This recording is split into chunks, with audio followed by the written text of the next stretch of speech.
கத்திய தீட்டாதே புத்திய தீட்டு அப்படின்னு ஒரு பெரியவர் புத்தி சொன்னார். அதை கேட்ட ஒரு இளைஞன், அது எப்படி பெரியவரை புத்திய தீட்டுறது? கத்திய தீட்டுன்னு சொன்னா ஒரு கருங்கல்ல கத்திய தேய்க்கலாம், புத்திய தீட்டுன்னு சொன்னா எப்படி தலையை கொண்டுட்டு போய் தரையில தேய்ச்சிட்டு இருக்க முடியுமா அப்படின்னா. அந்த பெரியவர் உடனே புரிஞ்சுக்கிட்டார், இந்த இளைஞனுக்கு புத்தி கூர்மை கம்மி அப்படிங்கறத புரிஞ்சுக்கிட்டார். அது சரி, அறிவுக்கும் புத்திசாலித்தனத்துக்கும் என்ன வித்தியாசம்? இது ஒரு முக்கியமான கேள்வி. அறிவுன்னா என்ன, புத்திசாலித்தனம்னா என்ன? இதே கேள்விய சாக்ரட்டிஸ் கிட்ட அவருடைய சீடன் ஒருத்தன் கேட்டானா. ஐயா, அறிவுக்கும் புத்திசாலித்தனத்துக்கும் என்னங்க வித்தியாசம் அப்படின்னு கேட்டிருக்கான்.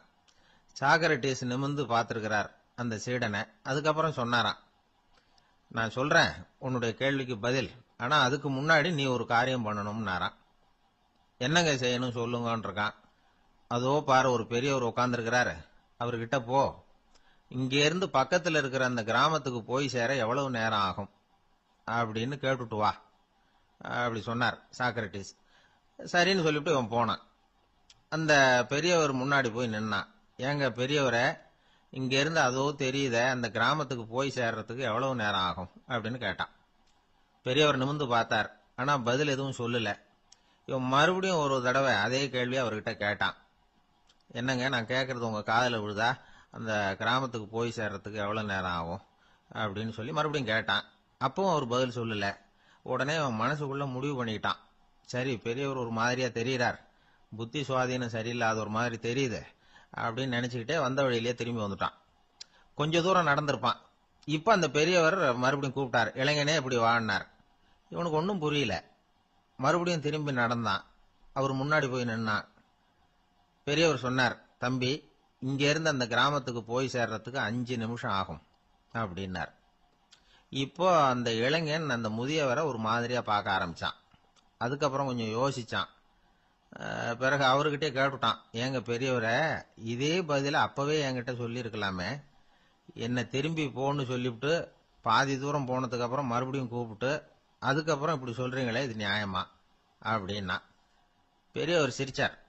அதுக்கப்புறம் சொன்னார், ஏன்பா, நீ எவ்வளவு வேகமா நடக்கிறேங்கிறத பார்க்காம நீ கிராமத்துக்கு போய் சேர வேண்டிய நேரத்தை எப்படி என்னால சொல்ல முடியும்? அதனாலதான் உன்னை கொஞ்ச தூரம் நடக்க விட்டு உன்னுடைய நடையின் வேகம், அந்த கிராமம் இருக்கிற தூரம் ரெண்டையும் கணக்கு போட்டு அதுக்கப்புறம் நேரத்தை சொன்னேன்னார். சீடன் வந்து தலை குனிந்தான். அப்படியே திரும்பி வந்து சாக்ரட்டிஸ் முன்னாடி நின்னான். சாக்ரட்டிஸ் இப்ப சொல்றார், தம்பி, அதுக்கு பேர் தான் புத்திசாலித்தனம்.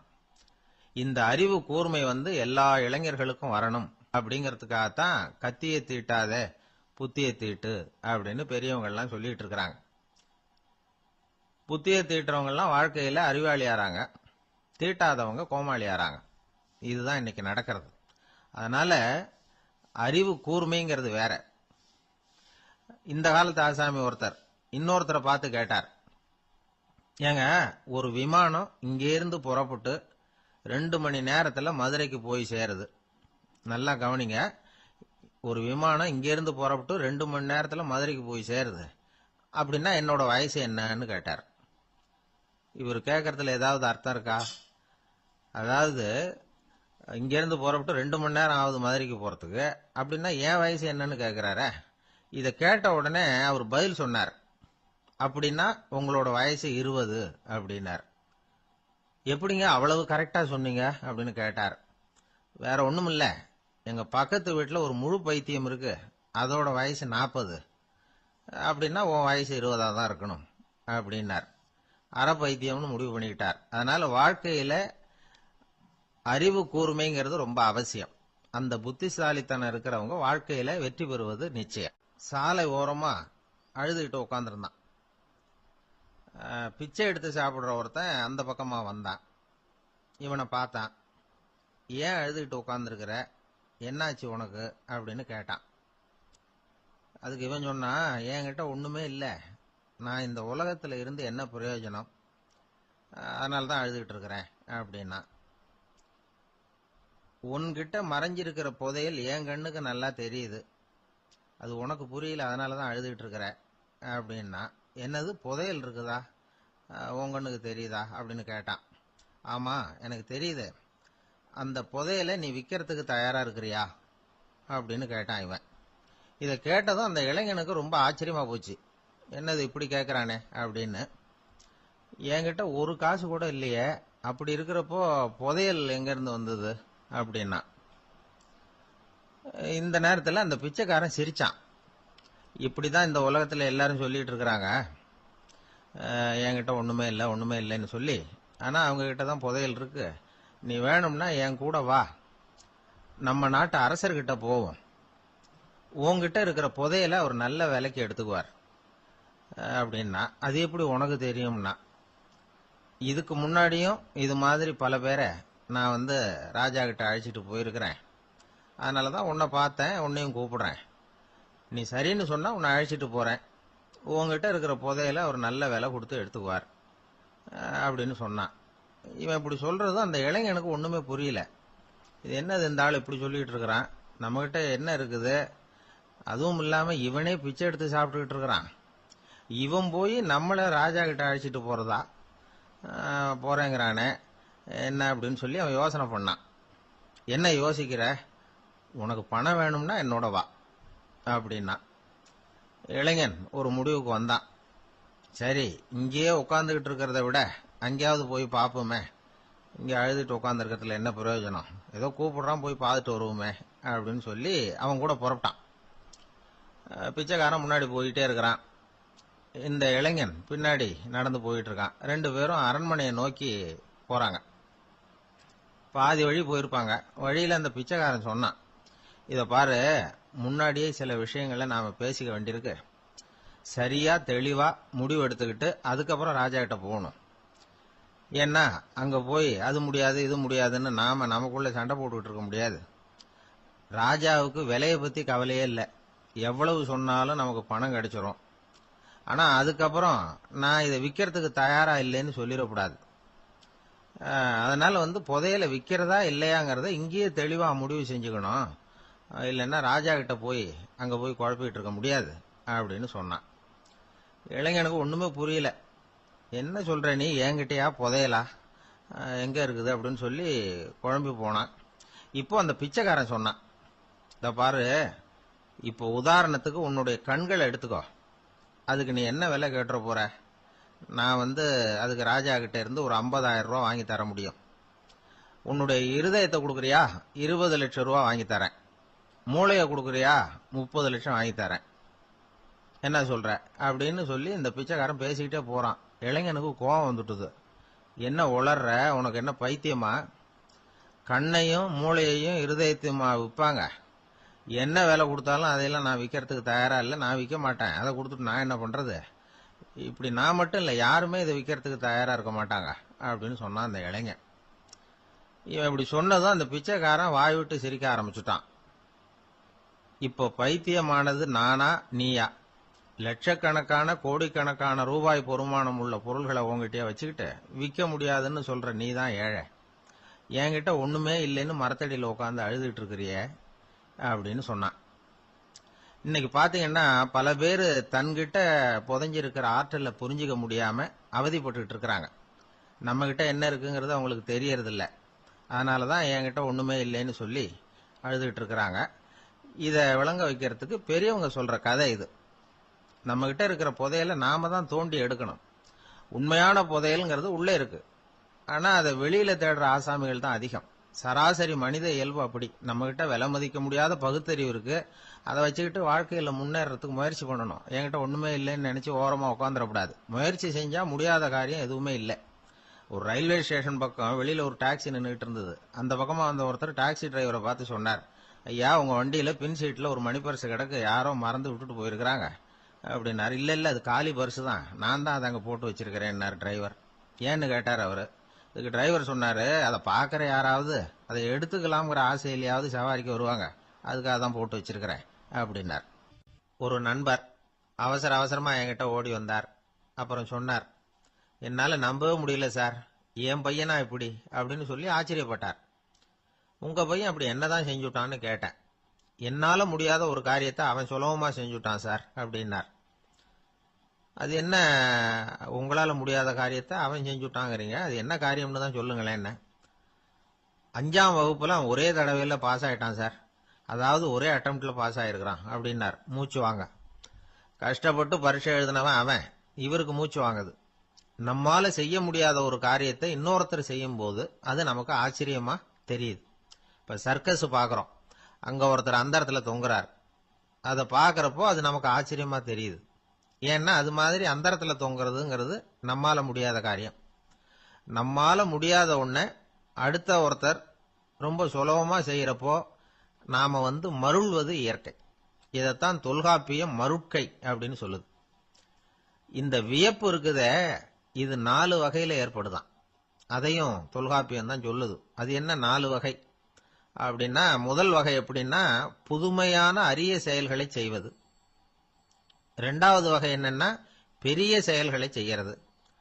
3வது வகை எப்படின்னா மிக நுட்பமான செயல்களை செய்யறது. 4வது வகை ஆக்கம் தரும் செயல்களை செய்யறது.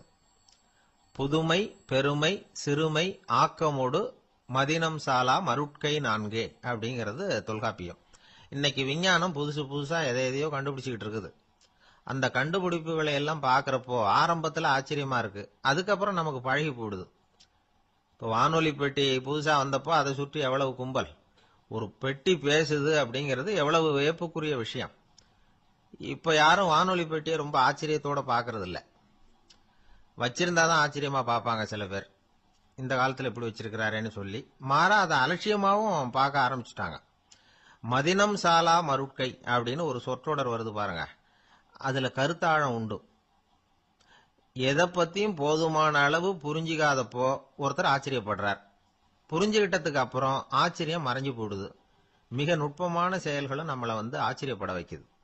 ஒரு அரிசியில ஒரு திருக்குறள் எழுதி காட்டுறாங்க, ஒரு முட்டை ஓட்டுக்குள்ள ஓவியம் தீட்டி காட்டுறாங்க.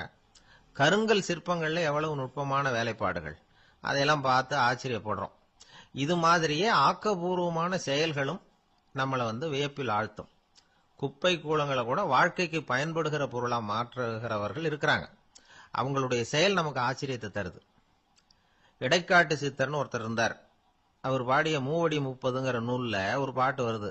ஆற்றல் பிறர் அறிதலின் ஆகம் கிளர்வு உறுதலின் கற்று அறிபாணர் கெழுமிய கோடலின் தோற்றம் உருகவே போற்றல் சால் வியப்பே. ஒருத்தருடைய ஆற்றல் தெரியாமல் இருந்தது, அவருடைய அரிய செயல்களை பார்க்கும் பொழுது வியப்பா இருந்தது, மனசுக்குள்ள கிளர்ச்சி. பாவலர்கள் இவர்கள் புகழப்பாடி மற்றவர்களும் தெரிந்து கொள்ளுமாறு செய்கிறார்கள். ஆக எல்லா வகையிலுமே மக்கள் தங்களுடைய வாழ்க்கையில முன்னேறுவதற்கு வழிகாட்டுகிற ஒரு மெய்ப்பாடு தான் வியப்புங்கிறது. இன்னைக்கு இளைஞர்கள் இதை நல்லா புரிஞ்சுக்கணும். ஆச்சரியப்படுங்கள், ஆச்சரியப்பட வைப்பீர்கள். இந்த காலத்துல நம்ம எப்படி எல்லாமோ ஆச்சரியப்பட வைக்கிற அதிசய மனிதர்கள் இருக்கிறாங்க. ஒரு ஆளை பிடிச்சி ஜெயிலுக்கு கொண்டுட்டு வந்தாங்க. சிறை அதிகாரி அவனை ரொம்பவும் ஆச்சரியமா பார்த்தார். இவன் கேட்டான், ஏன் சார் அப்படி பாக்குறீங்க, நான் இப்ப இங்க வந்தது உங்களுக்கு ஆச்சரியமா இருக்கா அப்படின்னு கேட்டான். இதுக்கு சிறை அதிகாரி சொன்னார், நீ இப்போ இங்க வந்ததுல எனக்கு ஒன்னும் ஆச்சரியம் இல்லப்பா, ஏற்கனவே நீ இங்கிருந்து விடுதலை ஆகி போய் 6 மாசம் ஆச்சு, இவ்வளவு லேட்டா திரும்பி வர்றியா, அதுதான் எனக்கு ஆச்சரியம் அப்படின்னாராம். இது ஒரு வகையான ஆச்சரியம். ஆனா வாழ்க்கையில வியப்புங்கிறது ஒரு தேவைப்படுகிற மெய்ப்பாடு. ஆச்சரியப்படுவோம், ஆச்சரியப்பட வைப்போம். அப்படி இந்த உண்மையை புரிந்து கொண்டோம்னா நம்ம வாழ்க்கையில வெற்றி நிச்சயம். ஒரு சின்ன பையன் என்னை தேடிட்டு ஓடி வந்தான். ஒரு கதை சொல்லுங்கன்னா, சொந்தமா எதுவும் தெரியாதேன்னு. உங்களுக்கு சொந்தமா எதுவும் தெரியாதுன்னு எனக்கும் தெரியும் அப்படின்னா. இந்த பையன் அடிக்கடி என்கிட்ட கதை கேட்கிறவன், அதனால என்னோட ரகசியம்லாம் அவனுக்கு அத்துப்படி. அதனால்தான் அவ்வளவு தெளிவா அடிச்சு விடுறான். சரி, இப்ப என்ன செய்யலாம்னு. பழைய கதை ஏதாவது ஒன்று சொல்லுங்களேன்னா. உனக்கு கிருஷ்ண தேவராயரை தெரியுமான்னு. அவர்கிட்ட நேரில் பழக்கம் இல்லை, ஆனா அவரை பத்தி புஸ்தகத்துல படிச்சிருக்கேன்னா. சரி, இவங்கிட்ட மேற்கொண்டு பேச்சு கொடுத்தா நம்மள ஒரு மாதிரி ஆக்கி விடுவான் அப்படிங்கிறத யூகம் பண்ணிக்கிட்டு அவனை உட்கார வச்சு கடைசி வரைக்கும் குறுக்க பேசக்கூடாது அப்படின்னு ஒரு கண்டிஷனையும் போட்டுட்டு அந்த கதையை சொன்னேன். ஒரு சமயம் கிருஷ்ணதேவராயர் சமஸ்தானத்துக்கு ஒரு பெரிய வித்வான் சேர்ந்தாராம். என்னோட போட்டி போடுறதுக்கு இந்த ஊர்ல யாராவது இருக்கீங்களா அப்படின்னு சவால் விட்டாராம். அந்த ஊர்ல இருந்த பெரிய பெரிய வித்வான்லாம் இது ஏதுனா வம்பா போச்சுன்னு நினைக்க ஆரம்பிச்சுட்டாங்க. யாரும் அந்த ஆளோட போட்டி போடுறதுக்கு தயாரா இல்லை. எல்லாரும் நடுங்கிட்டு இருக்கிறாங்க. அந்த நேரத்துல ஒருத்த மட்டும் தைரியமா முன்னுக்கு வந்தான். அது யாருன்னா தெனாலிராமன். அந்த சமஸ்தானத்துல விகட கவி அவன். என்ன அனுப்புங்க போட்டிக்கு, நான் ஜெயிச்சு காட்டுறேன்னா. உனக்கு அவ்வளவு தைரியம் இருக்குதா அப்படின்னு கேட்டாங்க. தைரியம் மட்டும்தான் என்கிட்ட இருக்குது, ஆனா தைரியம் இருந்தா அதிர்ஷ்டம் தேடிட்டு வருங்கிறது எனக்கு தெரியும் அப்படின்னா. அடுத்த நாள் போட்டி ஆரம்பமாச்சு. அந்த பெரிய வித்வான் வந்து நின்னார். தென்னாலிராமன் எதிரில் வந்து நின்னான். அந்த வித்வான் ஒரு விரல காட்டினார். தென்னாலிராமன் பதிலுக்கு 2 விரல காட்டினான். வித்வான் 3 விரல காட்டினார். இவன் உடனே 4 விரல காட்டினான். உடனே 5 விரல காட்டினார் அவரு. தென்னாலிராமன் உடனே தன்னுடைய கை முஷ்டியை காட்டினான், கையை மூடி காட்டினான். அவ்வளவுதான். அந்த பெரிய வித்வான் கிருஷ்ணதேவராயர் காலில் விழுந்தார். நான் தோத்துட்டேன், என் தோல்வியை ஒத்துக்கிறேன் அப்படின்னு சொல்லிவிட்டார். கிருஷ்ணதேவராயர் அவரை தனியா அழைச்சிட்டு போய் என்ன நடந்ததுன்னு விசாரிச்சார். அந்த வித்வான் விளக்கம் கொடுத்தார். ஆண்டவன் ஒருவன் தான் உண்டுங்கிறத விளக்கறதுக்காக நான் ஒரு விரல காட்டினேன். அப்படி இல்ல, சக்தியை சேர்த்தா சக்தி சிவன் 2 பேர் உண்டுன்னு உங்க வித்வான் 2 விரல காட்டினார். மூர்த்திகள் 3 பேருங்கிறதுக்காக நான் 3 விரல காட்டினேன். வேதங்கள் 4ன்னு சொல்லி ஒரு 4 விரல காட்டினார். பஞ்சபூதங்கள் 5ன்னு நான் 5 விரல காட்டினேன். அதையெல்லாம் அடக்கி ஆளணும்னு சொல்லி அவர் கையை மூடி உறுதியா காட்டினாரு. அடடா, உங்க வித்வானுக்கு எப்பேற்பட்ட அறிவு! அவர் தான் ஜெயிச்சார், நான் தோத்துட்டேன் அப்படின்னார் அவர். அப்படி சொல்லிவிட்டு அவர் போயிட்டார். அதுக்கப்புறம் தெனாலிராமனை கூப்பிட்டு என்னப்பா நடந்தது அப்படின்னு கேட்டாராம். அதுக்கு தெனாலிராமன் விளக்கம் கொடுத்துருக்கிறான். அவன் முதல்ல என்ன கொன்னுடுவேன்னு அந்த வித்வான் ஒரு விரல காட்டினான். உடனே ஒரு 2 கண்ணையும் தோண்டி போடுவேங்கிறதுக்காக நான் 2 விரல காட்டினேன். உனக்கு நாமம் போட்டுருவேன்னு சொல்லி 3 விரல காட்டினான். அதை அழிச்சிருவேன்னு 4 விரல காட்டினேன். உன்னை அரைஞ்சிருவேன்னு அவன் 5 விரல காட்டினான். நான் உங்களை குத்தி போடுவேன்னு சொல்லி கையை மூடி காட்டினேன் அப்படின்னா. இப்ப பாருங்க, ஜெயிச்சது யார்? தைரியம் மட்டும் இருந்துட்டா அதிர்ஷ்டம் தானா தேடி வருங்கிறது எவ்வளவு உண்மையா போச்சு. அதனால நாம எப்பவும் தைரியமா இருக்கணும்னு சொல்லிவிட்டு என் எதிரில் கதை கேட்டுட்டு உட்காந்துருந்த சின்ன பையனை பார்த்தேன். அவன் என்னை நிமிர்ந்து பார்த்தான். அவன் தன்னோட கை கால் 2ஐயும் ஒரு மாதிரியா என் முன்னால தூக்கி 20 விரல காட்டினான். எனக்கு ஒன்றும் புரியல. இதுக்கு என்னப்பா அர்த்தம்னு கேட்டேன். இதே கதையை இதுக்கு முன்னாடி என்கிட்ட 20 தடவை நீங்க சொல்லியிருக்கீங்கன்னு அர்த்தம் அப்படின்னு. வாழ்க்கையில ரொம்பவும் அடிபட்டு அல்லல் போட்டுக்கிட்டு இருக்கிற ஒருத்தர் வந்தார். மனசு ரொம்பவும் நொந்து போய் பேசினார். இந்த உலகத்துல மனுஷனா பிறந்ததை விட மாடா பிறந்திருக்கலாம் சார் அப்படின்னார். திடீர்னு வந்து என்கிட்ட இப்படி சொன்னா அதுக்கு நான் என்னங்க பண்ண முடியும் அப்படின்னேன். உங்ககிட்ட வரணும்னு தோணுச்சு, அதனால வந்தேன் அப்படின்னார். சரிங்க, இப்படி ஒரு யோசனை வந்ததுக்கு என்ன காரணம் அப்படின்னு சொல்லி அவர்கிட்ட கேட்டேன். அதுக்கு அவர் சொன்னார், என் பையனுக்கு வேலை தேடுறேன் கிடைக்கல, பொண்ணுக்கு மாப்பிள்ளை தேடுறேன் கிடைக்கல, வீடு கட்டுறதுக்கு கடன் கேட்கறேன் கிடைக்கல. மாடா பிறந்திருந்தா இது மாதிரி கவலையெல்லாம் கிடையாதுல்ல, பேசாம வைக்கோலை தின்னுகிட்ட அசை போட்டுக்கிட்டே கடந்து விடலாமே அப்படின்னாரு அலட்சியமா. அதுக்கப்புறம் தான் அவர் சொன்ன கருத்தை நானும் கொஞ்சம் அசை போட ஆரம்பிச்சேன் மனசுக்குள்ள. இப்போ இயற்கையை பொறுத்த வரைக்கும் அது நாம எல்லாரும் மகிழ்ச்சியா வாழணும் அப்படின்னு தான் விரும்புது.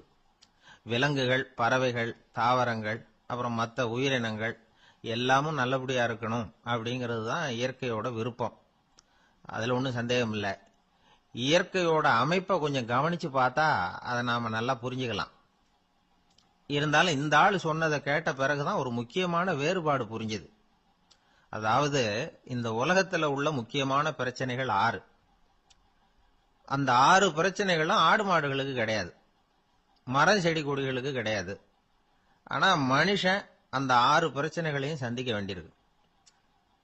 சரி, அந்த 6 பிரச்சனைகள் என்னென்ன தெரியுமா? முதல்ல, இந்த ஆடு மாடுலாம் நமக்குன்னு சொந்தமா ஒரு வீடு இல்லையே அப்படின்னு கவலைப்பட்டுக்கிட்டு இருக்கிறது இல்ல. ஆனா மனிதனுக்கு வீடு தேவைப்படுது. இது ஒரு வித்தியாசம். இப்ப 2வது பிரச்சனை என்னன்னா ஆடை பிரச்சனை. ஒரு கோழியோ சேவலோ நாம போட்டுக்கிறதுக்கு ஒரு சட்டை இல்லையே அப்படின்னு கவலைப்படுறது இல்ல. ஆனா மனுஷனுக்கு அந்த கவலை உண்டு. சரி, இப்ப 3வது என்னன்னு பார்த்தா கல்வி பிரச்சனை. ஒரு பசுமாடு கவலையோட நின்றுகிட்டு இருக்கு அப்படின்னு வச்சுக்குவோம். நீங்க அதுகிட்ட போய், ஏன் பசுமாட கவலையோட நின்றுகிட்டு இருக்கிற அப்படின்னு கேக்குறீங்க. என் கண்ணுக்குட்டிக்கு எல்கேஜியில் இடம் கிடைக்கல, டொனேஷன் கொடுக்கறதுக்கு கையில பணமும் கிடையாது, சிபாரிசுக்கு யாரை பிடிக்கிறதுன்னு தெரியல, இப்படியா சொல்லிக்கிட்டு இருக்கோம். அதுக்கு அந்த கவலையெல்லாம் கிடையாது. ஆனா மனிதனுக்கு அந்த கவலை உண்டு. 4வது என்னன்னு பாத்தீங்கன்னா வேலை வாய்ப்பு பிரச்சனை. வேலை கிடைக்கலையே அப்படின்னு வேப்ப மரம் கவலைப்படுறது இல்ல, ஆனா மனுஷன் கவலைப்படுறான். 5வது என்னன்னு பார்த்தா கல்யாண பிரச்சனை. எரும மாடு பசு மாடு எல்லாம் பொண்ணுக்கு மாப்பிள்ளை தேடிக்கிட்டாலே இது பேப்பர்ல மணமகன் தேவை அப்படின்னு விளம்பரமா கொடுக்குது, அதெல்லாம் கிடையாது. ஆறாவது என்னன்னு பாத்தீங்கன்னா பணம் சம்பந்தமான பிரச்சனை. ஆடு மாடுலாம் பணத்தை சேமிக்கணும்னோ ஏதாவது நிதி நிறுவனத்துல முதலீடு பண்ணணும்னோ நினைச்சுக்கிட்டு இருக்கிறது இல்ல. பணத்தை எப்படி காப்பாத்துறது அப்படிங்கிற கவலையும் அதுகளுக்கு கிடையாது. குதிரை குளம்போட பிறக்குது, அதனால அது காடு மேடெல்லாம் கவலை இல்லாம தெரியலாம். ஆடு உடம்புல ரோமத்தோட பிறக்குது, அதனால அது குளிரை பத்தி கவலைப்பட வேண்டிய அவசியம் இல்லை. ஆனா மனுஷனை பாத்தீங்கன்னா அவன் தான் ஒண்ணுமில்லாம பிறக்கிறான். ஏன் இந்த பாகுபாடு அப்படின்னு கேட்டா இத பத்தி கொஞ்சம் சிந்திச்சு பார்க்கணும். அதாவது இந்த சந்தேகத்தை ஒரு பெரியவர்கிட்டையும் கேட்டேன். அவரு சொன்னார் இதுக்கு பதில். அவரு இதே கேள்வியை இயற்கை கிட்ட கேட்டாராம். இயற்கை பதில் சொல்லிச்சான். வேற யாருக்கும் கொடுக்காத ஒரு வலுவான கருவிய, ஒரு பவர்ஃபுல் வெப்பன் மனுஷனுக்கு கொடுத்திருக்கிறேன்னு, அந்த கருவியை உபயோகப்படுத்தி அந்த 6 பிரச்சனையை மட்டும் இல்ல 6 கோடி பிரச்சனைகள் இருந்தாலும் அதையெல்லாம் சமாளிக்கலாம். அது கருவி என்ன தெரியுமா? அதுதான் 6வது அறிவு. அதை உபயோகப்படுத்தினா காலுக்கு செருப்பு தயார் பண்ணிக்கலாம், குளிருக்கு போர்வை தயார் பண்ணிக்கலாம், என்ன வேணும்னாலும் செய்யலாம் அப்படின்னு இயற்கை பதில் சொல்லிச்சான். அதனால நாம செய்ய வேண்டியது என்னன்னா இயற்கையை முதல்ல சரியா புரிஞ்சுக்கணும். இயற்கையின் படைப்பையே நாம சரியா புரிஞ்சுக்கிறது இல்லையே, அதுதான் வேதனை. இந்த கதையை கேளுங்க. இப்ப நகரத்திலிருந்து ஒரு ஆளு கிராமத்துக்கு வந்தான். அங்க ஒரு சிறுவன் மாடு மேய்ச்சிக்கிட்டு இருந்தான். நகரத்து ஆள் சொன்ன, எவ்வளவு அழகான பசு, அது சரி இதுக்கெல்லாம் ஏன் கொம்பு இல்லைன்னா. இதுக்கு அந்த பையன் பதில் சொன்னான், பசுமாட்டுக்கு கொம்பு இல்லாததுக்கு பல காரணங்கள் உண்டு. கண்ணுக்குட்டியா இருந்தா கொம்பு இருக்காது, பசு வளர்ந்து பெருசானதுக்கு அப்புறம் தான் கொம்பு முளைக்கும், இது ஒரு காரணம். சில சமயம் வளர்ற கொம்பை எடுத்து விடுறது உண்டு, அது ஒரு காரணம். ஆனா இதுக்கு ஏன் கொம்பு இல்லைன்னு கேக்குறீங்க, அதுக்கு என்ன காரணம்னா இது பசு இல்ல குதிரை அப்படின்னானா. அந்த காலத்துல எல்லாம் படிக்கிறதுங்கிறது எப்படி தெரியுமா? குருகுல வாசம் செஞ்சு படிக்கணும். ஆசிரியருங்கிறவர் ஆசிரமத்தில் இருப்பார். அங்க போய் அவருக்கு தொண்டுகள் செய்யணும், துணிகள்லாம் துவைச்சு போடணும், தூங்கும்போது காலை பிடிச்சி விடணும், புழுக்கமா இருந்தா விசிறி மட்டை எடுத்து விசிறணும். அப்படியே அப்பப்ப அவர் சொல்லி கொடுக்குற பாடத்தையும் கத்துக்கணும். அவர் சொல்லி கொடுக்குற பாடங்களை ஓலைச்சுவடிகள்ல எழுதிக்கணும். இதுதான் குருகுல வாசம்ங்கிறது. இப்ப மாதிரிலாம் கிடையாது. ஆக குருகுல வாசம்ங்கிறது மனசையும் பண்படுத்தும், அறிவையும் பண்படுத்தும். அப்படி ஒரு பயிற்சி அது. அந்த காலத்துல பஞ்சபாண்டவர்கள் ஒரு குருகுலத்துல படிக்க போனாங்களாம். ஏற்கனவே அங்க ஒரு 15 பேர் இருந்திருக்கிறாங்க. இவங்களையும் சேர்த்து மொத்தம் 20 பேர். எல்லாரும் ரொம்ப ஆர்வத்தோட அங்க தங்கி படிச்சுக்கிட்டு இருக்கிறாங்க. 2 வருஷம் ஓடி போச்சு. எல்லாரும் ஊருக்கு திரும்ப வேண்டிய நேரம். ஆசிரியர் ஒவ்வொருத்தரா கூப்பிட்டார். இது வரைக்கும் என்ன கத்துக்கிட்ட அப்படின்னு கேட்டார். அவங்க தாங்கள் எழுதி வச்சிருந்ததை சொன்னாங்க, கத்துக்கிட்டதை சொன்னாங்க. அங்க படிக்க வந்தவங்க எல்லாருமே புத்திசாலிகள். அது மட்டும் இல்ல, பல பேர் அரச குடும்பத்தை சேர்ந்தவங்க, இளவரசர்களாக வேற இருக்கிறவங்க. அதனால அவங்க கிட்ட அபாரமான கல்வி அறிவை எதிர்பார்த்தார். ஒருத்தன் வந்தான், தான் எழுதி வச்சிருந்த சரித்திர பாடம் பூராவையும் படிச்சு காட்டினான். இன்னொருத்தன் வந்தான், தான் எழுதி வச்சிருந்த பூகோள பாடம் பூராவையும் படிச்சு காட்டினான். இப்படி ஒவ்வொருத்தரா அவங்க படிச்சது என்னங்கறத படிச்சு காட்டிட்டு போனாங்க. கடைசியா தர்மர் வந்தார். பேசாம நிக்கிறார். தன் கையில் இருந்த ஓலைச்சுவடி கேட்டா அவர் பிரிக்கவே இல்லை. ஆசிரியர் இவர்கிட்ட தான் அதிகமா எதிர்பார்த்தார். ஆனா இவரும் பேசாம நின்றுட்டு இருக்கிறார். நீ என்ன கத்துக்கிட்ட சொல்லு, ஓலைச்சுவடியை பிரிச்சு படினார் அந்த முனிவர். தர்மர் அசையவே இல்லை.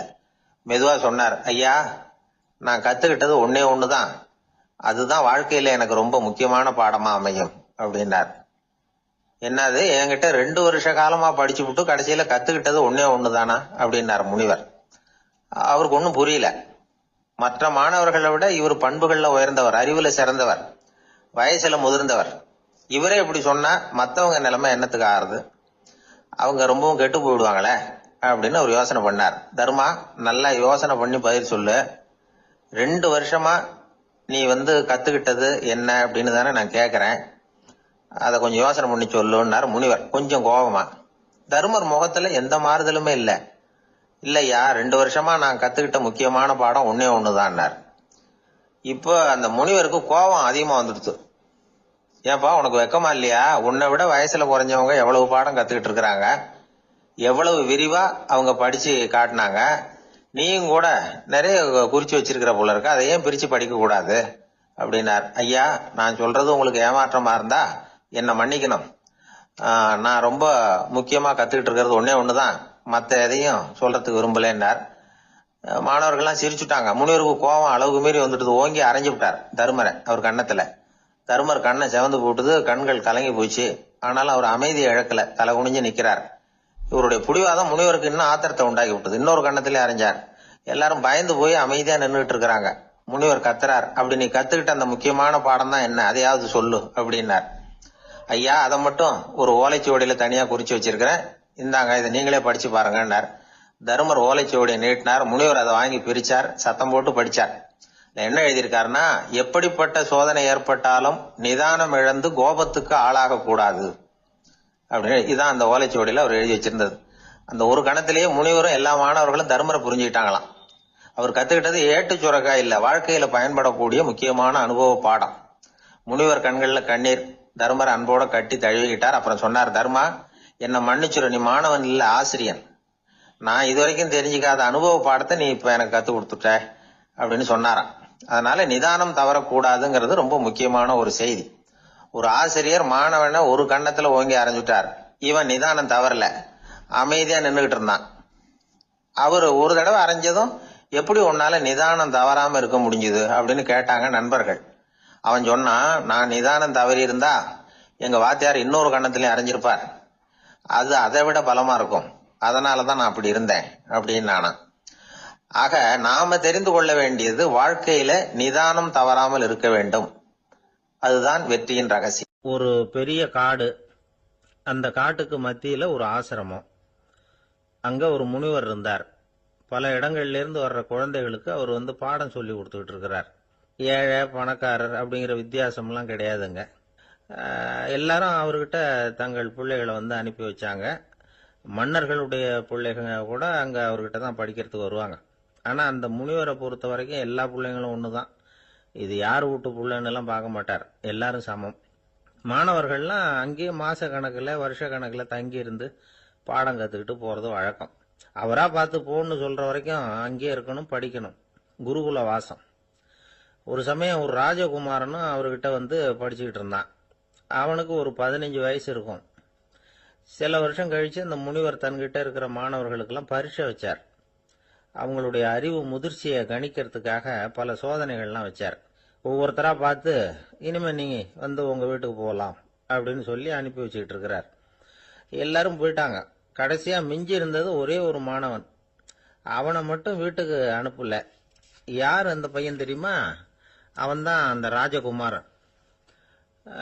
ராஜகுமாரனுடைய தந்தைக்கு, அதுதான் அந்த ராஜாவுக்கு, அங்க வயசு ஏறிக்கிட்டே போகுது. என்ன இது, படிக்க போன பையன் இன்னும் திரும்பி வரலையே அப்படின்னு நினைச்சார். வந்துட்டா சீக்கிரமா அவனுக்கு பட்டம் கட்டி விட்டு நாம விளைவிக்கலாமே அப்படின்னு நினைச்சாரு. கல்யாணம் வேற பண்ணி பார்க்கணும் பையனுக்கு. ஆனா பையன் வர்ற வழியை காணும். ராஜா பார்த்தார். சரி, நேர்லயே போய் என்னன்னு தெரிஞ்சுட்டு வந்துருவோம் அப்படின்னு காட்டுக்கு புறப்பட்டார். அங்க போய் முனிவரை பார்த்தார். முனிவர் இவரை அன்பா வரவேற்று உட்கார வச்சார். அதுக்கப்புறம் ராஜா மெதுவா, எல்லாரையும் வீட்டுக்கு அனுப்பி வச்சுட்டீங்களாமே, ஏன் புள்ளைய மட்டும் அப்படின்னு சொல்லி மெதுவா இழுத்தார். முனிவர் இதுக்கு உடனே பதில் சொல்லல. ராஜாவை கூப்பிட்டுட்டு போய் விருந்தினர் குடிசையில தங்க வச்சார். அதுக்கப்புறம் சொன்னார், உங்க மகன் எல்லா பாடங்கள்லயும் முதல் இடம் வாங்கியிருக்கான். இப்படி முதலாவதா வர்ற மாணவனுக்கு நாங்க இன்னொரு தேர்வு வைக்கிறது வழக்கம். அதுலயும் அவன் முதலாவதா வந்துட்டான்னா அவன் ஒரு பெரிய வித்வான் அப்படிங்கிற கௌரவத்தை அடைஞ்சிருவான் அப்படின்னார். அதாவது முனிவர் அப்படி சொல்றார். அப்படி சொல்லிவிட்டு போயிட்டார் அவரு. ராஜா அங்கேயே தங்கிட்டார். ராத்திரி படுத்து தூங்கினார். காலையில எழுந்திருச்சு அந்த குடிசைக்கு வெளியில வந்தார் பல்லு விளக்கறதுக்காக. அந்த சமயத்துல தூரத்துல ஒருத்தன் ஒரு கையில கோடாலிய வச்சுக்கிட்டு தலையில ஒரு பெரிய விறகு கட்டை சுமந்துக்கிட்டு வந்துகிட்டு இருக்கிறது மாதிரி தெரிஞ்சது. யாராவது விறகு வெட்டியா இருக்கும் அப்படின்னு நினைச்சார் ராஜா. கிட்ட வந்ததும் உத்து பாக்குறாரு. பார்த்தா அது தன்னோட புள்ள. திகைச்சு போயிட்டார். என்ன இது, ஒரு ராஜகுமாரனை கூட இது மாதிரி வேலையெல்லாம் செய்ய சொல்றாங்களே அப்படின்னு நினைச்சார். ராஜகுமாரன் விறகு கட்டை கொண்டுகிட்டு போய் கொல்லை பக்கம் வச்சான். அந்த சமயம் முனிவர் அங்க வந்தார். என்ன மகனே, விறகு வெட்டிட்டு வந்துட்டியா? சரி, இப்போ ஒரு துடைப்பத்தை எடுத்துக்கோ, விருந்தினர் குடிசையின் வாசல் பக்கத்தை கூட்டி பெருக்கி சுத்தம் பண்ணு போ அப்படின்னார். அப்படியே செய்யறேன் குருவே அப்படின்னு சொல்லிவிட்டு போனான். சுத்தம் பண்ண ஆரம்பிச்சுட்டான். ராஜா பார்த்தார். இத உடனே ஓடியாந்தார். மகனே, என்ன காரியம் பண்ற? தொடப்பத்தை கீழே போடுனார். இப்ப அந்த ராஜகுமாரன் சொல்றான், தந்தையே, இது என்னுடைய குருதேவரோட உத்தரவு.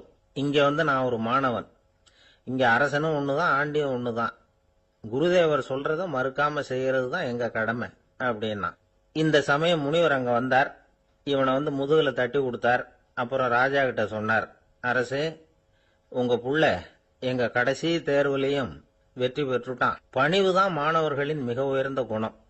குருநாதர் சொல்றது மனசுக்கு பிடிக்கலன்னா கூட மறுக்காம செய்யணும். அப்படி செய்யறதுனால எதை செய்யலாம், எதை செய்யக்கூடாது அப்படிங்கிற விவேகம் அவங்களுக்கு வந்துடும். செய்யக்கூடாதத கூட பெரியவங்க சொல்லிவிட்டா செஞ்சுதான் ஆகணும் அப்படிங்கிற பணிவு அவங்களுக்கு வந்துடும். இந்த குணம் வந்துட்டுதுன்னா அவங்க எத்தனை கடினமான வேலையா இருந்தா கூட ரொம்ப சுலபமா செஞ்சு முடிச்சிருவாங்க. தூக்கத்திலேயும் அப்புறம் துக்கத்திலேயும் தோண்டு போட மாட்டாங்க. இந்த பணிவும் விவேகமும் அவங்க கிட்ட மன உறுதியை ஏற்படுத்தும். அந்த உறுதி உங்க பையனுக்கு வந்தாச்சு. இனிமே அவனை நீங்க அழைச்சிட்டு போகலாம். அவன் நிச்சயமா பேரும் புகழும் பெறுவான் அப்படின்னாரு. ராஜா அவரை பார்த்து, குருதேவா, புரிஞ்சுக்கிட்டேன், என்னை மன்னிக்கணும் அப்படின்னாரு. அதுக்கப்புறம் மகனை அழைச்சிக்கிட்டு நாட்டுக்கு திரும்பி வந்துட்டார். இந்த கதைய இன்று ஒரு தகவல்ல சொல்லுங்க சார், உங்க நிகழ்ச்சியில சொல்லுங்க சார் அப்படின்னு சொல்லி மாணவர்கள் கேட்டா, பணிவா இருக்கிறது எப்படி அப்படிங்கறத புரிஞ்சுக்குவாங்க அப்படின்னு சொன்னார் ஒருத்தர். சரி, சொல்லுவோம். அதுக்கு முன்னாடி நேர்லயே ஒரு பையன்கிட்ட சொல்லி பார்க்கலாமே அப்படின்னு தோணுச்சு. உடனே ஒரு பையனை கூப்பிட்டோம். ஏன்பா, உங்க வாத்தியார் உனக்கு இது மாதிரி ஒரு பரீட்சை வச்சா என்ன பண்ணுவேன் அப்படின்னு கேட்டோம். நானும் அப்படிதான் சார் நடந்துக்குவேன். விறகு வெட்டுவேன், தொடப்பத்தினால கூட்டி சுத்தம் பண்ணுவேன், உடனே செஞ்சு முடிச்சிருவேன் சார் அப்படின்னா. பலே, பரவாயில்லையே அப்படின்னோம். ஆமா சார், அப்படி செஞ்சாதானே வீட்டுக்கு அனுப்புவார், இல்லைன்னா இன்னொரு வருஷம் இங்கே இருந்து படின்னு சொல்லி விடுவாரு, அதனால அப்படி செய்வேன் அப்படிங்கிறான் அந்த பையன். அவர் ஒரு நாள் வீட்டு திண்ணையில உட்காந்துருந்தாராம். அப்போ தெருவில் ஒரு பிச்சைக்காரன் அந்த வழியா வந்திருக்கிறான். பிச்சை கேட்டிருக்கான். அந்த சமயத்துல தர்மர் வேற ஏதோ வேலையா இருந்திருக்கிறார். அதனால பிச்சைக்காரனை பார்த்து, நாளைக்கு வா அப்படின்னு சொல்லிவிட்டார். அவனும் சரின்னு சொல்லிட்டு போயிட்டான். பீமன் இத பார்த்துக்கிட்டு இருந்தான். உடனே அவன் என்ன செஞ்சான் தெரியுமா? ஒரு முரசை எடுத்துக்கிட்டு கிராமத்தை நோக்கி ஓடனான். முரசை அடிச்சுக்கிட்டு ஏதோ சொல்ல ஆரம்பிச்சுட்டான். தர்மருக்கும் இது தெரிய வந்தது. அவருக்கு ஒன்றும் புரியல. என்னாச்சு உனக்குன்னு கேட்டார். பீமன் சொன்னான், நான் கிராம மக்களுக்கு ஒரு செய்தியை தெரிவிக்க போறேன் அப்படின்னா. என்ன செய்தின்னார். எங்க அண்ணன் காலத்தை வென்றுட்டார் அப்படிங்கிற செய்தியை சொல்ல போறேன்னா. நான் காலத்தை ஜெயிச்சுட்டேனா, எதனால அப்படி சொல்ற அப்படின்னு கேட்டார். நீங்க பிச்சைக்காரனை நாளைக்கு வர சொன்னீங்களே, அதனாலதான் அப்படின்னா. அதனால என்னன்னார். நீங்க அவனை நாளைக்கு வான்னு சொன்னீங்க, நீங்க நிச்சயமா நாளைக்கு இருப்பீங்களா? அந்த பிச்சைக்காரனும் நாளைக்கு உயிரோட இருப்பானா? நாளைக்கு நீங்க இருந்தாலும் பிச்சை போடக்கூடிய மனோபாவம் உங்களுக்கு இருக்குமா? பிச்சை நிச்சயம் போடுவீங்களா? நாளைக்கு வரைக்கும் அவன் பிச்சைக்காரனாவே இருப்பாங்கிறது என்ன நிச்சயம்? நாளைக்கு உங்க சந்திப்பு நிச்சயம் நடக்குமா? அதனாலதான் நீங்க காலத்தை ஜெயிச்சுட்டீங்க அப்படின்னு சொல்லி அவ்வளவு நிச்சயமா நான் முடிவு பண்ணிவிட்டேன். அப்படி நீங்க நினைச்சதுனாலதான் அவனை நாளைக்கு வர சொல்லியிருக்கிறீங்க. இது எவ்வளவு பெரிய விஷயம். இதை மற்றவங்களுக்கு சொல்லாம இருக்கலாமா? நேரம் ஆயிட்டுது, நான் உடனே ஊருக்குள்ள போய் இதை சொல்லணும், தாமதிக்க முடியாது. ஏன்னா இந்த நேரம் கடந்துட்டுதுன்னா அடுத்த நாழிகை எனக்கு கிடைக்கும்ங்கிறது நிச்சயம் இல்லை அப்படின்னு பீமன் சொல்லி முடிச்சுட்டு புறப்படுறதுக்கு தயாரானான். தர்மர் அவசரமா குறுக்கிட்டார். தம்பி, கொஞ்சம் பொறு, நான் தவறு பண்ணிட்டேன். பரிபூர்ண சுதந்திரம் பெற்ற மனிதன் தான் அப்படி பேச முடியும், அப்படி வாக்குறுதி தர முடியும். அந்த பிச்சைக்காரனை இப்பவே கூப்பிடு, ஏதாவது உடனே கொடுத்து அனுப்பி வச்சு விடுறேன். நாளைக்கு என்ன நடக்கும்ங்கிறது யாருக்கு தெரியும் அப்படின்னார். இந்த கதையிலிருந்து நாம உணர்ந்து கொள்ள வேண்டிய உண்மை என்ன தெரியுமா? நிகழ்காலம் ஒண்ணுதான் நம்ம கையில் இருக்கிறது. அதை தவற விடாமல் சரியா பயன்படுத்திக்கணும். கடந்த காலம்ங்கிறது திரும்பி வர போறது இல்ல. எதிர்காலம்ங்கிறது இப்ப நம்ம கிட்ட கிடையாது. அதனால நிகழ்காலத்தை தான் நாம பயன்படுத்திக்க முடியும். ஒரு ஊர்ல ஒரு சோதிடர் இருந்தார். அவர் எதிர்காலத்தை பத்தி அதிகமா சொல்லிட்டு இருப்பார். அவருடைய சோதிடத்தை எப்படியாவது பொய்யாக்கி போடணும் அப்படின்னு சொல்லி 2 இளைஞர்கள் தீர்மானம் பண்ணிட்டாங்க. அதுக்காக ஒரு திட்டம் போட்டாங்க. அது குளிர்காலம். ஒரு இளைஞன் பெரிய கோட்டு ஒன்ன சட்டைக்கு மேல போட்டுக்கிட்டான். அந்த மேல் கோட்டுக்குள்ள ஒரு புறாவை மறைச்சு வச்சுக்கிட்டான். 2 பேரும் அந்த சோதிடர் வீட்டுக்கு போறாங்க. அவரை பார்த்தாங்க. இத பாருங்க, இந்த கோட்டுக்குள்ள ஒரு புறாவை மறைச்சு வச்சிருக்கிறோம். அந்த புறா இப்போ உயிரோட இருக்கா இறந்து போச்சா இதை நீங்க சொல்லணும். சரியா சொல்லிவிட்டா உங்க ஜோசியத்தை நம்புறோம் அப்படின்னாங்க. இவங்க மனசுக்குள்ள என்ன திட்டம்னா, புறா உயிரோட இருக்குன்னு அவர் சொல்லிவிட்டாருன்னா அப்படியே கையால் அமைக்க அதை கொண்டுட வேண்டியது.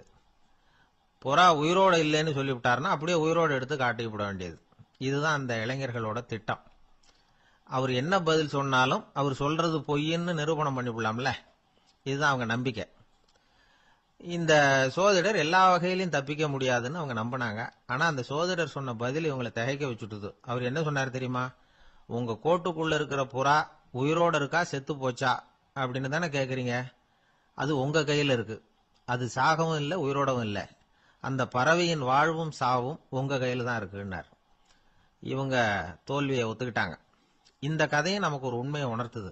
இன்றைய இளைஞர்கள் எதிர்காலம்ங்கிற பறவையை தங்களுக்குள்ள வச்சிருக்கிறாங்க. அந்த பறவையின் வாழ்வும் தாழ்வும் அவங்க கையில தான் இருக்கு. நமது வாழ்க்கைங்கிறது நமது கையில. நாம நல்லா இருக்கிறதும் இல்லாம போறதும் நாம தான் காரணம். ஒரு மருத்துவமனை படுக்கையில கிடந்த நோயாளி சொன்னார், டாக்டர் என்னோட வாழ்வும் சாவும் உங்க கையில தான் இருக்கு. ஏன்னா இப்ப எனக்கு ஆபரேஷன் பண்ண போறது நீங்க அப்படின்னாரு. பயப்படாதீங்க எல்லாம் நாங்க பாத்துக்கிறோம்னாரு டாக்டர். அதுக்குள்ள டாக்டர் நான் இது வரைக்கும் ஆஸ்பத்திரி பக்கமே வைத்தியத்துக்குன்னு வந்ததில்லை. இதுதான் எனக்கு முதல் ஆபரேஷன். அதுதான் பயமா இருக்குன்னார் நோயாளி. டாக்டர் சொன்னார், எனக்கும் இதுதான் முதல் ஆபரேஷன். அதுக்காக நான் என்ன பயப்படுறேன்னா பாருங்க, தைரியமா இருங்கன்னார். அதனால நம்ம வாழ்க்கையை நாம தான் தீர்மானிக்கணும். அப்படி அதை தீர்மானிக்கிற பக்குவம் நமக்கு வந்துட்டதுன்னா வாழ்க்கையில வெற்றி நிச்சயம். ஒரு பூங்கா, அங்க ஒருத்தர் நின்றுட்டு இருக்கிறார். நின்றுகிட்டே ஏதோ ஆழ்ந்த யோசனையில இருக்கிறார். அந்த பக்கமா இன்னொருத்தர் வந்தார். இவரை கவனிச்சார். என்ன யோசனைன்னு கேட்டார். எப்படி எழுந்திருக்கிறதுன்னு யோசனை பண்ணிட்டு இருக்கிறேன்னாரு அவர். கேட்டவருக்கு ஒரு மாதிரி ஆயிட்டது. ஏற்கனவே நின்றுகிட்டு இருக்கிற ஒருத்தர் எப்படி எழுந்திருச்சு நிக்கிறதுன்னு யோசிக்கிறாருன்னா அது ஆச்சரியம் தானே.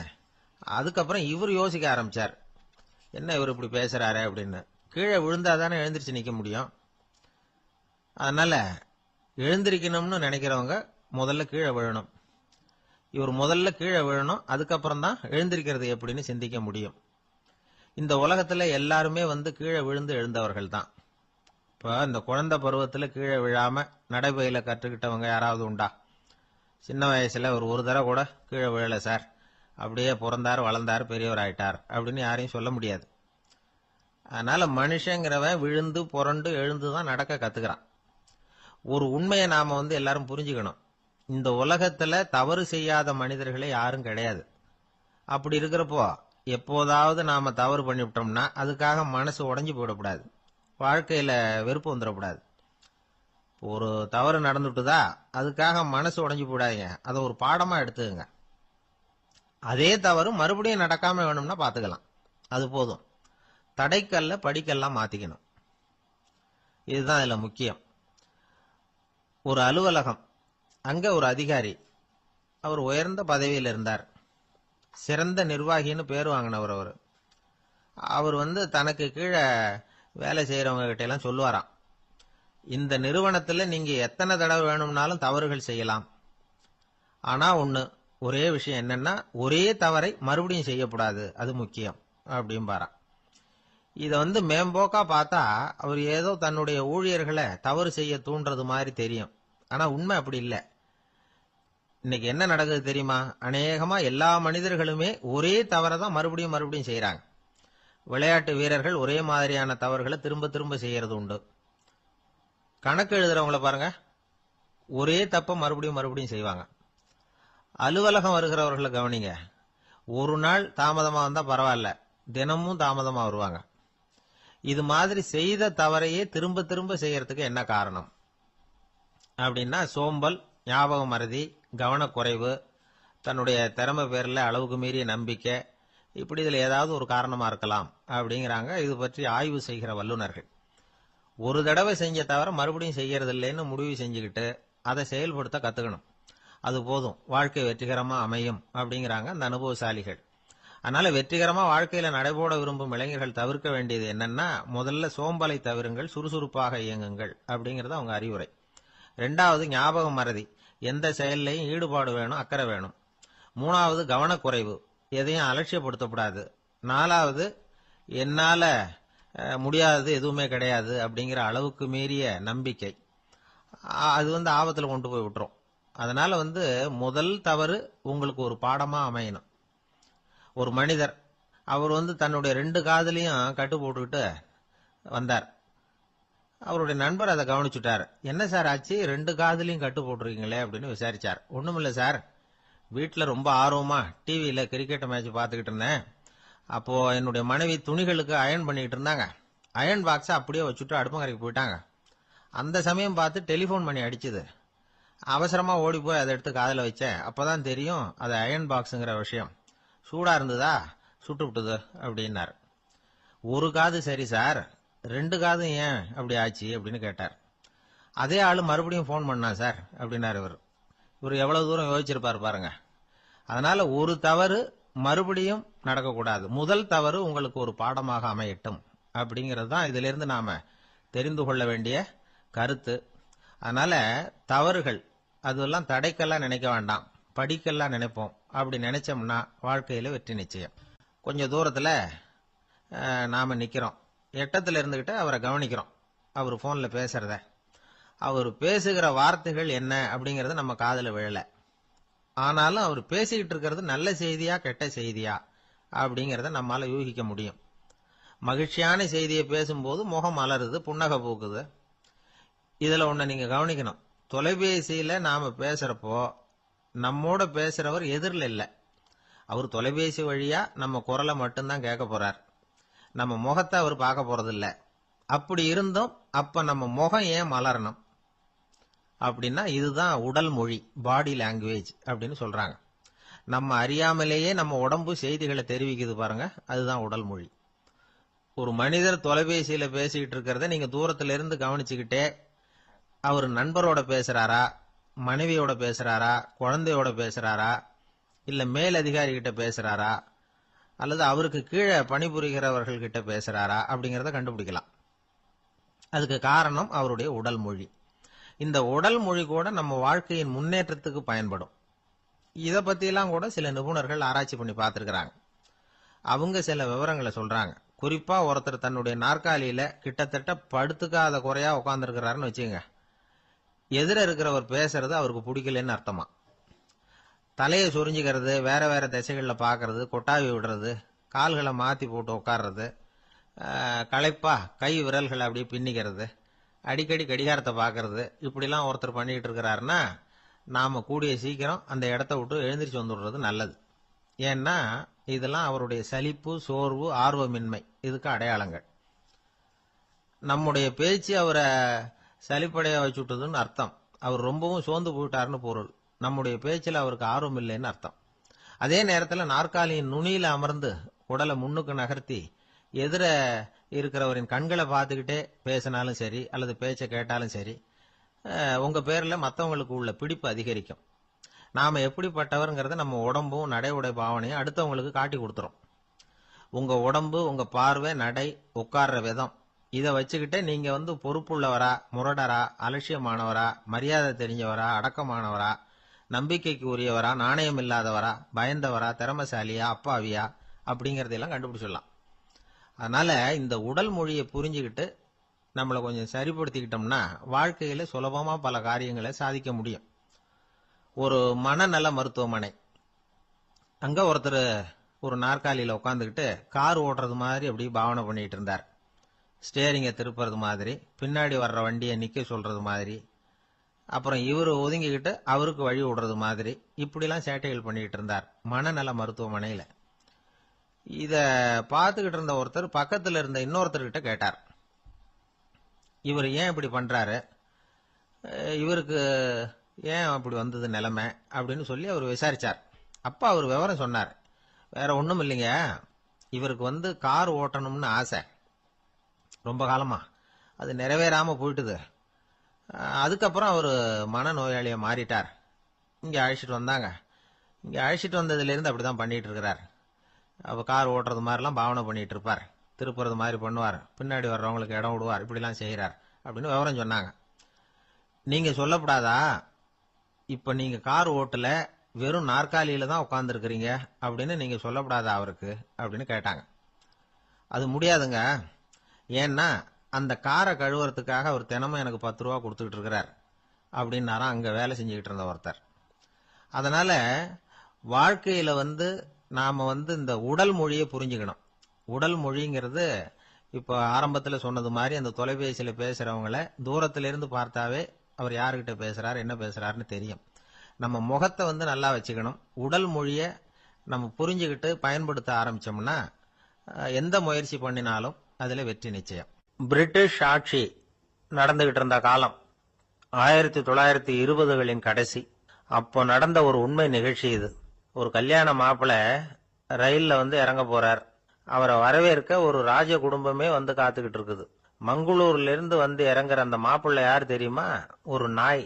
உண்மைதான், அந்த நாய்க்கு தான் கல்யாணம். சுதேசி சமஸ்தானத்து மன்னர்கள்ல ஒருத்தர் ஜூனாகட் மகாராஜா. அவரோட வளர்ப்பு நாய் ரோஷனாரா. அதுக்கு கல்யாணம் பண்ணி வைக்கணும்னு ஆசைப்பட்டார். மாப்பிள்ளை தேடினார். மங்களூர் மகாராஜாவோட வளர்ப்பு நாய் ஒன்னு இருந்தது, பேரு பாபி. இது ரெண்டுக்கும் கல்யாணம் நடத்த முடிவு பண்ணார். திருமணத்துக்கு வேண்டிய எல்லா ஏற்பாடுகளையும் பண்ணுங்க அப்படின்னு உத்தரவு போட்டார். ஆயிரக்கணக்கான அழைப்புதழ்கள், பல சமஸ்தான மன்னர்கள், ஜமீன்தார்கள், பிரிட்டிஷ் அதிகாரிகள், பெரிய பணக்காரங்க, இப்படி நிறைய பேருக்கு அழைப்புதழ்கள் அனுப்பி வச்சாங்க. பத்திரிகையை பார்த்தவங்க எல்லாம் திகைச்சு போயிட்டாங்களாம். இருந்தாலும் என்ன பண்றது, ராஜாவே அழைக்கிறார், போகாம இருக்க முடியுமா? அந்த சமயத்துல நாட்டின் கவர்னர் ஜெனரலா இருந்தவர் இர்வின் பிரபு. அவருக்கும் ஒரு பத்திரிகை போயிருக்குது. வாங்கி பார்த்ததும் அவருக்கு பயங்கர எரிச்சல். உடனே குப்பை தொட்டியில போட்டுட்டாராம். மாட்சிமை தங்கிய பிரிட்டன் சக்கரவர்த்தியின் பிரதிநிதியான தன்னை கேவலம் ஒரு நாயின் திருமணத்துக்காக அழைக்கிறதா அப்படின்னு அவருக்கு ஆத்திரம். இருந்தாலும் கல்யாணம் பிரமாதமா நடந்துதான். கல்யாணத்தன்னைக்கு பொண்ணுக்கு ஸ்பெஷல் குளியல், தண்ணீருக்கு பதிலாக வாசனை திரவியங்கள், பன்னீர், குளிச்சதுக்கு அப்புறம் அலங்காரம், வைர மாலை, முத்து மாலை, ஏகப்பட்ட அலங்காரம். மாப்பிள்ளையை அழைக்கிறதுக்கு ரயில்வே ஸ்டேஷன்ல ராஜ குடும்பமே காத்துக்கிட்டு இருக்குது. அவங்களோட வளர்ப்பு நாய்கள் 250. அத்தனை நாய்களுக்கும் பட்டு துணி போத்தி இருக்குது. முத்து வடங்கள் அணிவிச்சிருக்கிறாங்க. எல்லாம் ராஜ நாய்கள். அதுகளையும் வீதியில நடக்க விடலையாம். அதுகளை சுமந்துகிட்டு போக அலங்கரிக்கப்பட்ட யானைகள் காத்துக்கிட்டு இருக்குதாம். மாப்பிள்ளைக்கு வரவேற்பு எப்படி தெரியுமா? அது நடந்து வர்ற பாதை பூரா ரத்தன கம்பளம் விரிச்சிருக்குது. 2 பக்கமும் ராஜாங்க அதிகாரிகள் கைகட்டி நிக்கிறாங்க. அரசு படை வீரர்கள் அணிவகுப்பு மரியாதை செலுத்துறாங்க. அந்த நாய் ராஜ மரியாதையோட நடந்து வருது. நகையெல்லாம் போட்டுக்கிட்டு வருது. திருமண மண்டபத்துக்கு சேருது. அங்க கல்யாணம் அமோகமா நடக்குது. இந்த திருமணத்தை முன்னிட்டு அந்த ஜூனாகட் சமஸ்தானத்துக்கு 3 நாள் விடுமுறை வேற. கல்யாணத்துக்கு வந்திருந்தவங்களுக்கெல்லாம் ஏக தடபுடலா விருந்து, நாட்டியம் எல்லாம் பிரமாதமா நடந்துதான். இந்த கல்யாணத்துல கலந்துக்க வந்திருந்த மற்ற சமஸ்தானத்து மன்னர்கள், திவான்கள், அரச குடும்பத்தினர், இப்படி அவங்க 700 பேராம். அவங்க போறதுக்காக விசேஷ ரயில்கள்லாம் வேற விட்டுருக்காங்க.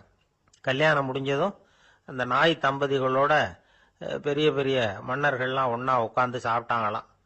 ஏர் கண்டிஷன் அறையில அந்த தம்பதிகள் கொஞ்ச காலம் வாழ்ந்திருக்கிறாங்க. கொஞ்ச நாள்ல மாப்பிள்ளைக்கு மரியாதை குறைய ஆரம்பிச்சுட்டுது. வெளியில துரத்தி விட்டாங்களாம். அந்த பெண் நாய் மட்டும் ராஜ போகங்களை அனுபவிச்சு வந்துதான்.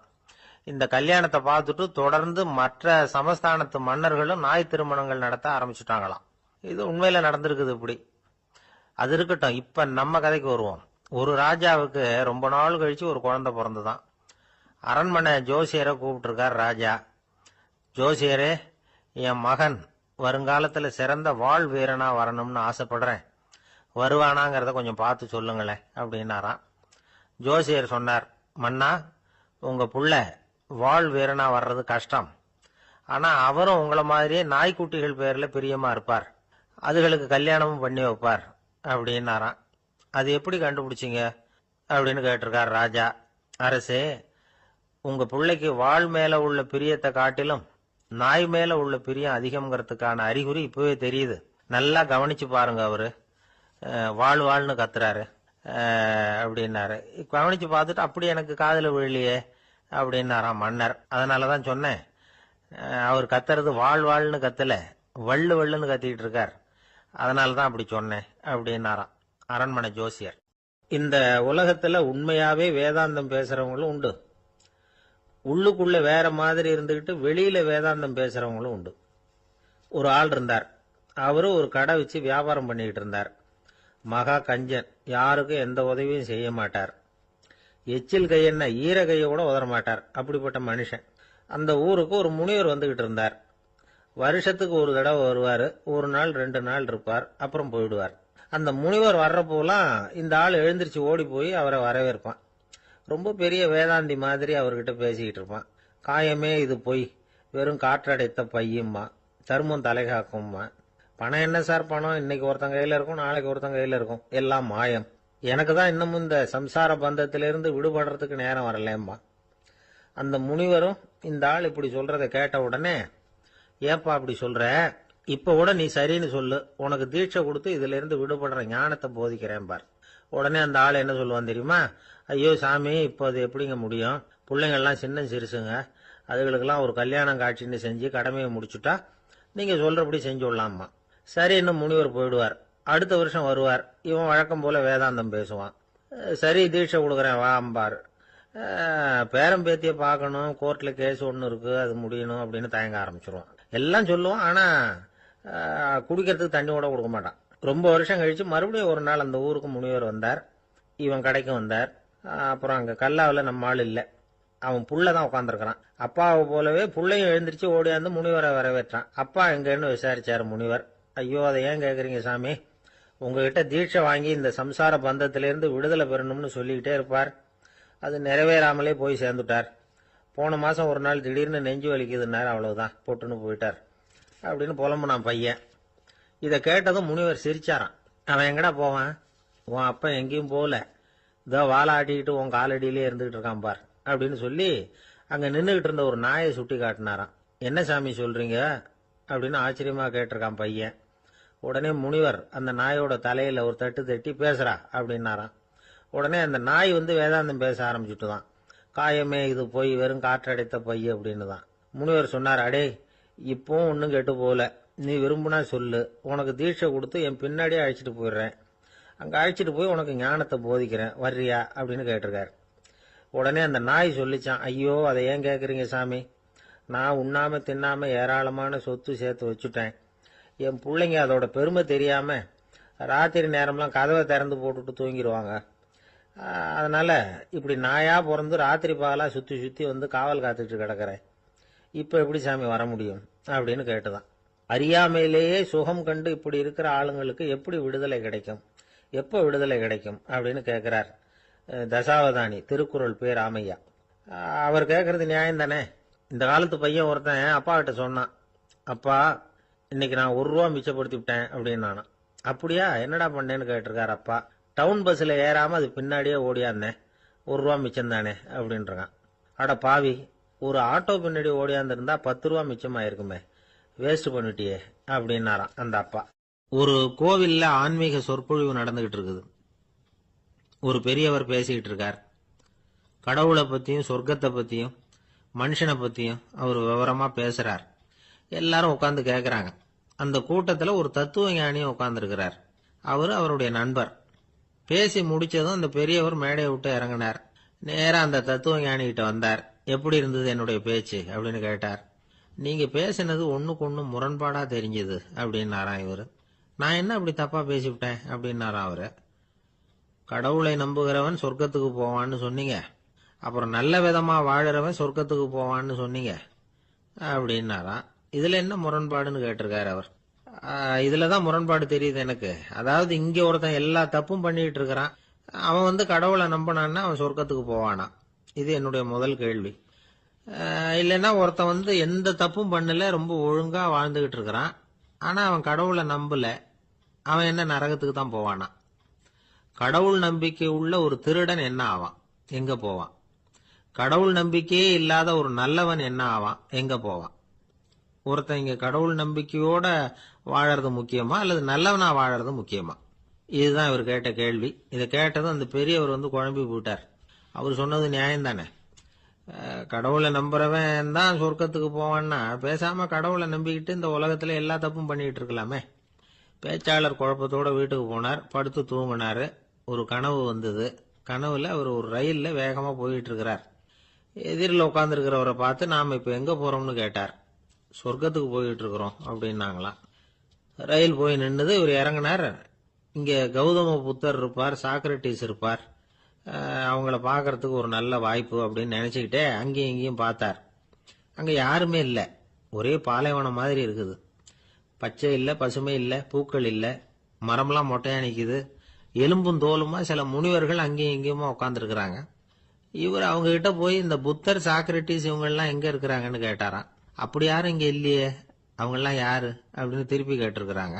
இவருக்கு அதிர்ச்சியா போச்சு. அப்படின்னா அவங்க எங்க போயிருப்பாங்க? உடனே ரயில் நிலையத்துக்கு ஓடி வந்தார். அப்பதான் நரகத்துக்கு ஒரு ரயில் புறப்பட்டுக்கிட்டு இருந்தது அங்கிருந்து. அதுல ஏறி உட்கார்ந்தார். ரயில் வேகமா போச்சு. நரகம் நெருங்க நெருங்க காற்று குளிர்ச்சியா வீச ஆரம்பிச்சுதான். வெளியில பசுமையா இருந்துதான். அழகான மலர்கள், அழகான நீர்நிலைகள், நந்தவனங்கள், ரொம்ப அருமையா இருக்குது. ரொம்ப அங்க இருந்தவங்க எல்லாம் ரொம்ப மகிழ்ச்சியா உல்லாசமா வேற இருந்திருக்கிறாங்க. எங்க பார்த்தாலும் ஆடல் பாடல் உற்சாகம். இவர் ரயில விட்டு இறங்கினார். அவருக்கு சந்தேகம், இதுவா நரகம் அப்படின்னு விசாரிச்சிருக்கார். ஆமா, இதுதான் நரகம் நாங்களாம். எனக்கு ஒரு சந்தேகம் இருக்காரு. என்னன்னு கேட்டிருக்காங்க. கௌதம புத்தரும், சாக்ரட்டிஸும், லாவோஸும், இவங்க மாதிரி இன்னும் பல பேரும் கடவுள் நம்பிக்கை இல்லாதவங்க, அவங்க எல்லாம் இங்க இருக்கிறாங்களா அப்படிங்கறது தான் என்னுடைய சந்தேகம் அப்படின்னாரா. இப்ப அவங்க சொல்லியிருக்கிறாங்க, இப்ப நீங்க பாக்குறீங்களே பசுமையும் பச்சை பயிர்களும் ஆடல் பாடல்களும் அழகிய மலர்களும், இது எல்லாமே கௌதம புத்தரும் சாக்ரட்டிஸும் அது மாதிரி மகான்களும் இங்க வர ஆரம்பிச்ச பிறகுதான் உண்டாக ஆரம்பிச்சது. இந்த பிரதேசத்தை அவங்க அப்படியே மாத்திவிட்டாங்க.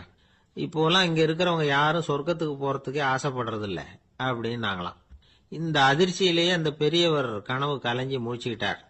இதுல இருக்கிற கருத்து என்னன்னா, நல்லவர்கள் எங்க இருக்கிறாங்களோ அந்த இடத்துக்கு பேர் தான் சொர்க்கம். சொர்க்கம் நரகம்ங்கிறதெல்லாம் ஆன்மீக பண்புகள், அவ்வளவுதான். ஒரு ஊர்ல ரெண்டு இணைபிரியாத நண்பர்கள். ஒருத்தன் கேட்டான், இப்ப கடவுள் நம்ம முன்னாடி உங்க ரெண்டு பேர்ல யாராவது ஒருத்தர் மட்டும் என்னோட சொர்க்கத்துக்கு வரலாம் அப்படின்னு கூப்பிட்டா நீ என்ன சொல்லுவேன்னு கேட்டானா. இவன் ரொம்ப பெருந்தன்மையா உன்னையே அழைச்சிட்டு போக சொல்லிடுவேன் அப்படின்னு இருக்கான். அப்படின்னா உனக்கு சொர்க்கம் வேணாமான்னு கேட்டிருக்கான் அவன். நீ என்னை விட்டுட்டு போனாவே அப்புறம் இந்த பூலோகமே எனக்கு சொர்க்கம் தாண்டா அப்படின்னு நானா இவன். ஒரு சின்ன பையன் வந்தான். அவனை பார்த்து ஒரு கேள்வி கேட்டோம். ஏன்பா உங்க வீட்டுல அம்மா புத்திசாலியா அப்பா புத்திசாலியா அப்படின்னு. அவன் அலட்சியமா நம்மளை பார்த்து சிரிக்கிறான். என்ன சார் இது, இந்த காலத்துல இது கூட தெரியாம இருக்கிறீங்களே அப்படிங்கிறான். ஒரு சின்ன பையன் நம்மளை பார்த்து இப்படி கேட்டு விட்டானே அப்படின்னு நினைக்கிறப்போ நமக்கு ஒரு மாதிரி ஆயிடும். அதுக்கப்புறம் தான் இந்த தாத்தா பாட்டிலாம் சொல்ற ஒரு கதை ஞாபகத்துக்கு வந்தது. அது என்ன கதை தெரியுமா? ஒரு ஊர்ல ஒரு அம்மாவும் பிள்ளையும் இருந்தாங்களாம். அந்த மகனுக்கு திடீர்னு தேசாந்திரம் போய் வரணும்னு ஆசை வந்துட்டுது. ஊர் ஊரா போய் சுத்தி பார்க்கணுங்கிற ஆசை. அந்த அம்மாவுக்கு இது பிடிக்கல. மகனை பிரிஞ்சு இருக்கிறதுக்கு அவங்க மனசு இடம் கொடுக்கல. வேணாப்பான்னு சொல்லி பார்த்தாங்க, அவன் கேட்கல. திடீர்னு புறப்படவும் செஞ்சுட்டான். சரி, இனிமே அவனை தடுக்க முடியாதுன்னு முடிவு பண்ணிட்டாங்க அந்த அம்மா. இருந்தாலும் புத்திசாலித்தனமா ஒரு யோசனை பண்ணாங்க. மகனை கிட்டத்துல கூப்பிட்டாங்க. அவங்ககிட்ட சொன்னாங்க, இதை பாருப்பா, நீ தேசாந்தரம் போறதுன்னு தீர்மானம் பண்ணிவிட்ட, அதை நான் தடுக்கல, போயிட்டு வந்துடும். ஆனா போறதுக்கு முன்னாடி எனக்கு ஒரு வாக்குறுதி கொடுத்துட்டு போ அப்படின்னாங்க. போறப்போ ராத்திரியா இருந்தாலும் பகலா இருந்தாலும் சரி, புளிய மரத்து நிழல்ல தான் தங்கணும். திரும்பி வர்றப்போ இரவும் பகலும் நீ வேப்ப மரத்து நிழல்லே தங்கணும் அப்படின்னாங்க. சரி, அப்படியே செய்யறேன்னு சொல்லி வாக்குறுதி கொடுத்தான் பையன். புறப்பட்டு போனான். போற வழியில புளிய மரத்து நிழல்லே தங்கினான், தூங்கினான். அப்படி போயிட்டே இருந்தான். 7வது நாள் அவன் உடம்பு சுகம் இல்லாம போயிட்டுது. ரொம்பவும் பலவீனம் ஆயிட்டான். இனிமே நடக்க முடியாதுங்கிற நிலைமை வந்துட்டுது. யோசிச்சு பார்த்தான். சரி, இதுக்கு மேல போக வேண்டாம் அப்படின்னு முடிவு பண்ணிட்டு திரும்பி வர ஆரம்பிச்சுட்டான். திரும்பி வர்றப்போ வழியில வேப்ப மரத்து நிழலையே தங்கி தங்கி வந்தான். நாளுக்கு நாள் உடம்பு சரியா வந்துட்டுது. 7வது நாள் வீட்டுக்கு சேர்றான். உடம்பு பழையபடியே கலகலப்பாயிட்டுது. பூர்ண சுகம். தேசாந்திரம் போன பையன் திரும்பி வந்துட்டானே அப்படின்னு அந்த அம்மா ஆச்சரியப்படலை. ஏன்னா அவங்களுக்கு தெரியும் இப்படி ஆகும்னு. பையன் சீக்கிரமா திரும்பி வரணுங்கிறதுக்காகத்தான் அவங்க அந்த யோசனையை சொன்னாங்க. என்ன விஷயம்ங்கிறதையும் அவங்களே சொன்னாங்க. மகனே, புளிய மரத்து நிழல் உடம்புக்கு உஷ்ணத்தை கொடுக்கும், சீக்கம் உண்டாக்கும். அதனால நீ தொடர்ந்து புளிய மரத்து நிழல்ல தங்கினாவே நோய்க்கு ஆளாயிட்ட. அதனால பயணத்தை முடிச்சுக்கிட்டு திரும்பி வரணுங்கிற முடிவுக்கு வந்துட்ட. திரும்பி வர்றப்போ நீ தங்கினது வேப்ப மரத்து நிழல், அது உடம்புக்கு வந்து குளிர்ச்சியை தரக்கூடியது, நோயை தீர்க்கக்கூடியது. அதனால சுகமா வீட்டுக்கு வந்து சேர்ந்துட்டேன். உன்னோட தேசாந்திர பயணத்தை தடுக்கிறதுக்காக தான் இப்படி பண்ணினேன் அப்படின்னாங்களாம் அந்த அம்மா. பாத்தீங்களா அம்மாவோட புத்திசாலித்தனத்தை? அப்பாவா இருந்தா இப்படியா பண்ணுவார்? ஒரு அப்பா வந்து பையன்கிட்ட 10 ரூபா கொடுத்து இதை எடுத்துக்கிட்டு அடுத்த ஊருக்கு போய் அங்க இருக்கிற மாமா கிட்ட இதை கொடுத்துட்டு வாடா, வழியில எங்கேயாவது மரத்தடியில படுத்து தூங்கி விடாதே அப்படின்னு எச்சரிக்கை பண்ணி அனுப்புனாராம். பையனுக்கு எச்சரிக்கையா வாழறது எப்படிங்கிறத கத்துக் கொடுக்கறதுக்காக இப்படி பண்ணார். அவன் பணத்தை வாங்கிட்டு போனான். அப்பா சொன்னதை மறந்துட்டு ஒரு மரத்தடியில படுத்து தூங்கிட்டான். அவனுக்கு தெரியாம அவன் பின்னாடியே போன அப்பா அவன் கையில இருந்த அந்த 10 ரூபாயை நைஸா எடுத்துட்டு வந்துட்டார். அவன் பையில தானே வச்சிருந்தான், அது தெரியாம எடுத்துட்டு வந்துட்டார். அவன் தூங்கிட்டு இருக்கான். எடுத்துட்டு ஒரு மறுபடியும் வீட்டுக்கு வந்துட்டார். பையன் முழிச்சுக்கிட்டு பைய தடவி பார்க்கறான், பணத்தை காணும். அழுதுகிட்டே திரும்பி வந்தான். அப்பா கிட்ட விஷயத்த சொன்னான். அப்பா சிரிச்சுக்கிட்டே சொன்னார், அதுக்கு தான்ப்பா ஆரம்பத்திலேயே எச்சரிக்கை பண்ணினேன், இனிமேலாவது நீ ஜாக்கிரதையா இருக்கணும் அப்படிங்கிறதுக்காக தான் இப்படி பண்ணினேன். அந்த பணம் எங்கேயும் போயிடல, நான் தான் அதை உனக்கு தெரியாம எடுத்து வச்சிருக்கிறேன். இதோ பாரு அப்படின்னு